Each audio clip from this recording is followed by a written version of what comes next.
যদি কখনো সময় তোমাকে এমন পরিস্থিতিতে নিয়ে দাঁড় করায় যখন তোমাকে দ্বিতীয়বারও কাউকে ক্ষমা করে দিতে হবে, তবে আমি তোমাকে অনুরোধ করব তুমি সেই মানুষটাকে ক্ষমা করে দাও এবং সেখান থেকে সরে যাও। হোক না সে তোমার ভীষণ প্রিয়, খুব আপন, অথবা প্রচণ্ড বিশ্বস্ত। কারণ তুমি যদি দ্বিতীয়বার ক্ষমা করে ঠিক সেখানেই থেকে যাও, সময় কিন্তু তোমাকে বারবার ওই একই পরিস্থিতিতে নিয়ে দাঁড় করাবে, আর তখন তোমাকে বারবার তাকে ক্ষমা করে দিতে হবে।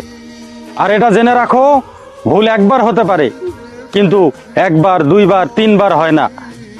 তখন সেটা আর ভুল বলা যায় না, সেটা হয় হিংসা, লালসা, স্বেচ্ছাচারিতা, ছলনা, স্বার্থপরতা অথবা বিশ্বাসঘাতকতা। তাই আমি আবারও অনুরোধ করব, ক্ষমা করে দাও, তবে নিজেকে সরিয়ে নাও।